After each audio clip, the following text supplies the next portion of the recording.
요한복음 11장 38절부터 46절까지의 말씀 다 찾으셨으면 한 목소리로 함께 읽겠습니다. 이에 예수께서 다시 속으로 비통히 여기시며 무덤에 가시니 무덤이 굴이라 돌로 막았거늘 예수께서 이르시되 돌을 옮겨 놓으라 하시니 그 죽은 자의 누이 마르다가 이르되 주여 죽은 지가 나흘이 되었음에 벌써 냄새가 나나이다. 예수께서 이르시되 내 말이 내가 믿으면 하나님의 영광을 보리라 하지 아니하느냐 하시니 돌을 옮겨 놓으니 예수께서 눈을 들어 보시고 이르시되 아버지여 내 말을 들으신 것을 감사하나이다. 항상 내 말을 들으신 줄을 내가 알았나이다. 그러나 이 말씀을 하옵는 것은 둘러선 무리를 위함이니 곧 아버지께서 나를 보내신 것을 그들로 믿게 하려 함이니이다. 이 말씀을 하시고 큰 소리로 나사로야 나오너라 부르시니 죽은 자가 수족을 배로 동인 채로 나오는데 그 얼굴은 수건에 쌓였더라. 예수께서 이르시되 풀어놓아 다니게 하라 하시니라. 마리아가 와서 예수께서 하신 일을 본 많은 유대인이 그를 믿었으나 그 중에 어떤 자는 바리새인에게 가서 예수께서 하신 일을 알리니라. 아멘. 오늘도 이렇게 새벽기도에 나오신 여러분들을 사랑하며 환영합니다. 하나님의 풍성한 은혜와 사랑이 오늘 함께 하신 여러분들의 마음 가운데 가득 넘치는 귀한 시간 되셨으면 좋겠습니다. 죽었던 나사로가 부활한 이 사건은 당시 유대인들에게도 굉장히 큰 충격과 같은 일이었습니다. 그래서 이 사건을 통하여서 예수님을 믿는 유대인들도 많았으며 또 예수님이 보여주신 능력으로 인해서 예수님을 믿지 않았던 사람들 역시 두려워하고 있는 부분들을 우리는 이 말씀을 통해서 확인해 볼 수 있습니다. 오늘 이야기는 그 클라이막스, 예수님이 나사로를 살리신 이야기 절정에 해당하는 본문입니다. 오늘 그런데 이 본문 말씀을 보시다 보면은 첫 구절부터 이상하게 출발합니다. 예수님이 비통해 하셨다라고 기록하고 있습니다. 어저께 본문 마지막 절과 연결되어 있는 예수님의 감정이심을 우리는 볼 수 있는데요. 36절과 37절에서 예수님의 행동을 보며 유대인들이 이제는 다양한 모습으로 해석하는 부분들을 볼 수 있습니다. 어떤 사람은 그가 나사로를 많이 사랑했다라고 해석하며 그가 눈물 흘리는 것은 절망의 감정을 드러낸 것이다라고 해석하기도 했고, 반대로 어떤 무리는 예수님께서 날 때부터 맹인되었던 사람의 눈을 뜨게 한 이적을 기억하며 그렇게 능력이 있으신 분께서 왜 그가 사랑하는 친구의 죽음을 막을 수 없었는지에 대해 의아해하며 여기고 있기도 합니다. 그리고 이러한 평가 속에서 예수님은 38절 다시 비통히 여기셨습니다. 이것은 예수님이 이 상황에 대해 분노하고 계시며 또 감정적으로 반응하고 계신다라는 것을 보여주고 있으시죠. 같은 예수님의 모습을 보면서도 이렇게 자기들의 생각과 기준으로 예수님의 모습을 판단하곤 합니다. 예수님이 무엇을 하고 계셨는지 그리고 어떠한 일을 하셨는지에 대해서는 전혀 관심이 없은 채 그저 예수님을 판단하고 자기들의 생각과 기준으로 예수님의 행동에 대해서 이야기를 하고 있습니다. 만약 여러분들이 이러한 현장, 이러한 일들을 경험하셨다면 어떤 마음이 드셨을까요? 우리 역시도 사실 이러한 일을 자주 경험하곤 합니다. 나는 그런 의도를 가지고 한 것이 아닌데 어떤 사람들은 나의 행동을 보며 스스로 생각하고 너는 이렇게 행동한 것이다 말을 듣곤 합니다. 지금 예수님의 이러한 분노하시는 모습 어찌 보면은 당연한 모습처럼 보입니다. 그런데 여러분, 예수님은 이러한 비통한 상황 속에서 다음과 같이 이야기하시고 계십니다. 한번 39절 말씀 같이 한번 읽어보려고 합니다. 39절 말씀인데요, 같이 한번 읽어보겠습니다. 시작. 예수께서 이르시되 돌을 옮겨 놓으라 하시니 그 죽은 자의 누이 마르다가 이르되 주여 죽은 지 나흘이 되었음에 벌써 냄새가 나나이다. 예수님은 갑자기 돌을 옮겨 놓으라고 말씀하십니다. 분노한 상황 속에서 멈춰 계신 것이 아니라 그분은 더욱더 앞으로 전진하고 계십니다. 권위 있는 어조로 예수님은 그 돌을 옮겨 놓으라고 말씀하십니다. 그런데 갑자기 마르다가 이렇게 이야기하는 겁니다. 주여 죽은 지가 나흘이 되었음에 벌써 냄새가 납니다. 예수님과 함께 있는 마르다, 예수님이 누구에게 돌을 옮겨 놓으라고 하신지는 우리가 이 말씀을 통해서는 볼 수는 없지만요, 예수님의 말씀을 듣고 곁에 있던 마르다가 이렇게 이야기하는 겁니다. 예수님, 돌을 옮겨 놓을 필요가 있겠습니까? 즉 이미 죽은 사람입니다. 죽은 지 나흘이나 되었고 냄새가 납니다. 마르다는 예수님이 하시는 이 말씀을 듣고 돌을 옮겨 놓으라는 말씀을 듣고, 그리고 그가 이야기하는 것은, 그가 말하는 것은, 예수님이 말씀하신 그 행동은 지금 이 상황과 맞지 않다라고 이야기하고 있는 겁니다. 나사로가 이미 죽었고 죽은 지 나흘이나 되었고, 그렇기 때문에 돌을 옮겨 놓은 일은 무의미하다라는 것을 표현하고 있는 겁니다. 여러분, 36절에 나오는 그 사람들을 보면서 자신의 기준과 자신들의 생각대로, 원하는 대로 예수님의 모습을 재정의하려고 하고 있는 사람들만으로도 사실 힘드실 텐데요, 예수님의 말씀을 믿는다라고 말했고 또 이미 예수님이 어떠한 일을 행하실지에 대해서 이야기 들었던 마르다, 그리고 또 예수님의 그 이야기를 듣고 주님 그러합니다라고 말하며 예수님이 말씀하신 것을 신뢰하고 그분이 하나님의 아들이다라고 고백했던 그 마르다가, 그것이 자신의 현실 앞에 다가오자 예수님의 모습이 잘못된 것처럼 재정이 내리고 있는 이러한 모습 앞에서 지금 예수님은 서 계신 상태이십니다. 여러분, 그런데 이러한 상황 속에서 예수님은 40절에 이렇게 이야기하십니다. 우리 40절 말씀 같이 한번 읽어보겠습니다. 시작. 예수께서 이르시되 내 말이 내가 믿으면 하나님의 영광을 보리라 하지 아니하였느냐 하시니, 예수님은 마르다가 말하는 예수님의 잘못된 결정입니다, 예수님 이건 잘못된 결정입니다라고 외치는 그녀의 모습 앞에서 다시금 이전에 이야기하셨던 내용을 기억하게 하십니다. 그것은 내가 믿으면 하나님의 영광을 보리라 하지 않았느냐 하는 말씀입니다. 여러분, 어쩌면 우리 역시도 마르다와 같은 모습을 가진 채 신앙생활을 할 때가 많다라는 생각이 듭니다. 하나님을 믿는다라고 말하며 하나님이 나의 삶의 주인이시며 나의 삶을 이끄시는 분이다라고 고백은 하지만, 또 우리들이 예배 가운데 참 많이 고백하며 찬양하며 기도하며 나아가지만 그것이 우리들의 현실 앞에 다가왔을 때, 지금 당장 내 눈앞에서 돌을 옮겨 놓으라라고 하시는 말씀 앞에서, 그 현실 앞에서 우리는 하나님의 음성 앞에 마르다와 같은 모습을 보일 때가 많곤 합니다. 주님, 죽은 지 나흘이나 되었습니다. 이러한 결정은 안 되는 결정입니다. 주님, 돌을 옮겨 놓으리라니요 라고 말씀드리며 믿는 것처럼 고백했지만, 주님이 나의 삶을 이끄시는 선한 목자라고 인정하는 것처럼 보였지만, 그것이 직접 나의 삶 앞에 섰을 때 우리는 이와 같은 모습을 보이곤 합니다. 여러분, 그런데 예수님의 입장에서도 참 실망스러우셨을 것 같습니다.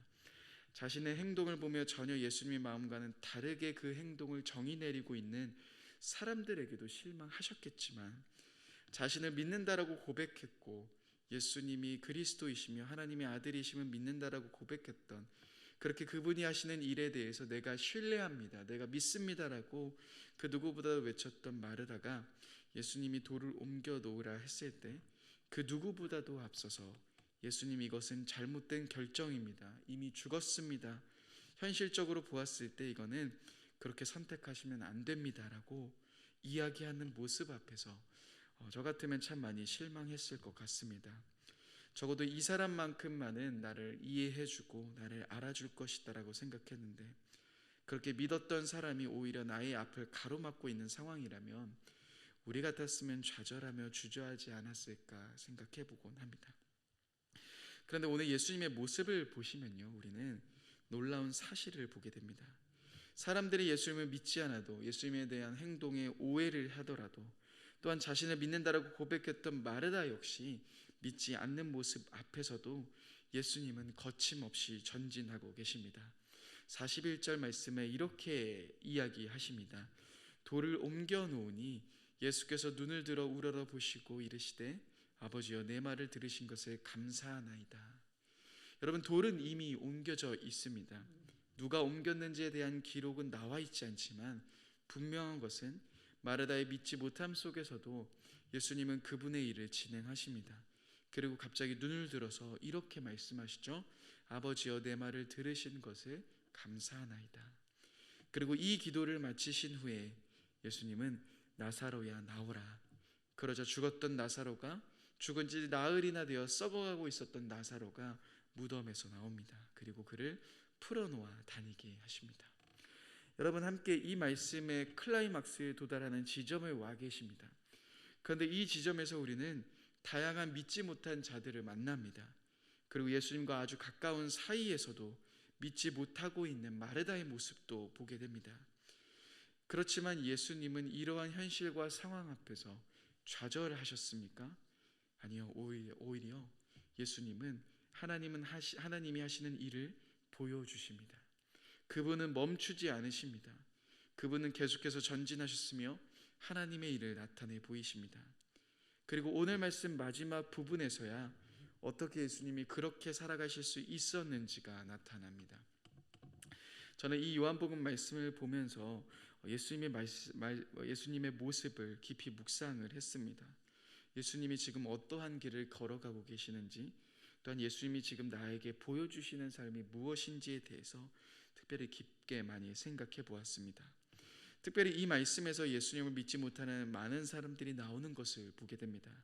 또한 7장에서는 예수님의 형제들까지도 예수님이 하시는 일에 대해 조롱하며 믿지 못했던 모습도 볼 수 있습니다. 또한 자신의 제자들, 그렇게 사랑하며 아껴줬던 제자들까지도 마지막 순간에 예수님을 다 부인하고 떠나가는 그런 환경 속에서 예수님은 살아가셨습니다.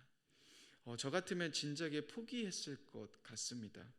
우리 같으면 이러한 상황과 이러한 환경 앞에서 참 마음이 많이 상하고 좌절하고 있었을 것 같은데, 이상하게 예수님의 모습은 그렇지 않으신 것을 보게 됩니다.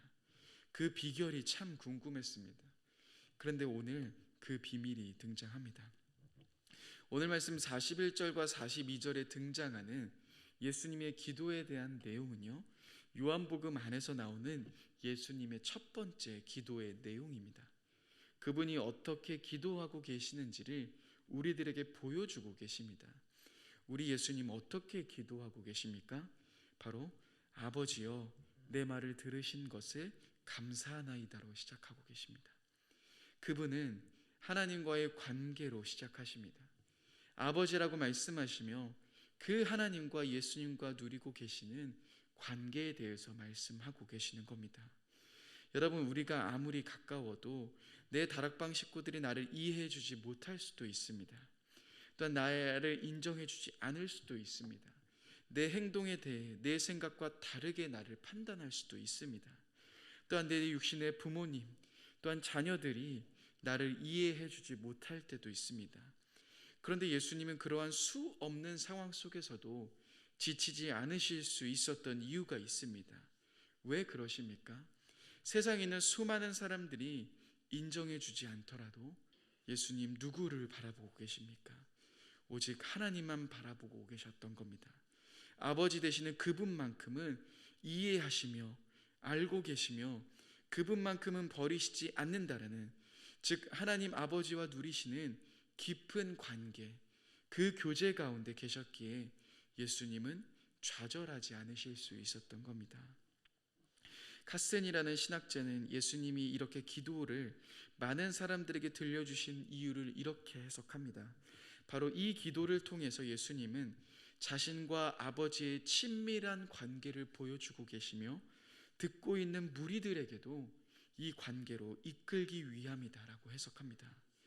즉 여러분, 예수님이 보여주신 이 기도를 통해서 우리는 예수님의 사역이, 예수님의 삶이 어디로부터 출발하는지를 보게 됩니다.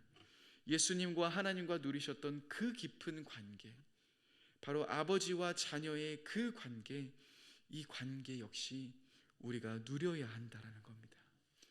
제가 정말 좋아하는 찬송가가 있습니다. 내 진정 사모하는 친구가 되시는 찬송가입니다. 그 가사 2절의 후렴구에 보면 이런 구절이 있습니다. 온 세상 날 버려도 주 예수 안 버려 끝까지 나를 돌아보시니 주는 저 산 밑에 백합 빛나는 새벽별 이 땅 위에 비길 것이 없도다. 여러분, 저는 이 찬양의 가사를 부를 때마다 제 마음에 뜨거움이 올라옵니다. 주님이 이 세상 모든 사람들이 나를 버려도, 이 세상에서 내가 가치 없는 자처럼 보여도, 실력 없고 부족하고 또한 성격과 성품이 좋지 않아 많은 사람들이 나를 외면할지라도, 나를 오해할지라도 내 주님 나를 버리시지 않는다라는 이 고백이, 그분만큼은 나를 끝까지 돌아보신다라는 이 고백이, 저는 이 고백을 하지 않고 살아갈 수 없는 자임을 오늘도 경험합니다. 여러분, 예수님은 이 고백으로부터 삶을 출발하십니다. 우리들에게 어떠한 고백을 보여주십니까? 하나님 안에서 예수님이 누리시는 그 엄청난 교제와 그 사귐에 대해 우리들에게 말씀하고 계십니다. 여러분, 우리 역시 다시금 하나님과의 이 교제의 자리로 나아가야 합니다. 그분을 더 깊이 만나며 그분의 음성에 귀 기울이는 자리로 나아가야 합니다. 그럴 때 우리는 더 이상 사람을 의지하지 않게 됩니다. 그럴 때 우리는 더 이상 상황을 바라보지 않게 됩니다. 예수님이 보여주셨던 그 삶을 향해 우리 역시도 한 걸음 한 걸음 달려가게 될 것입니다. 오늘 하루 우리를 끝까지 붙잡고 계시는 그 주님을 만나 여러분들의 삶 가운데 어떠한 상황과 어떠한 조건 속에서도 좌절하고 낙심하지 않고 그 주님을 바라보며 담대히 걸어가시는 오늘 하루 되셨으면 좋겠습니다. 함께 기도하겠습니다. 사랑의 주님, 우리들의 삶 너무나도 부족하고 연약해서 자꾸 사람과 환경들을 바라보며 쓰러집니다.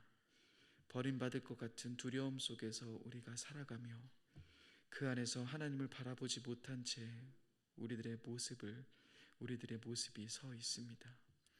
주님, 우리가 다시금 우리를 끝까지 사랑하시며 우리를 붙잡아 주시는 그 하나님을 더 깊이 바라보며 나아가길 원합니다.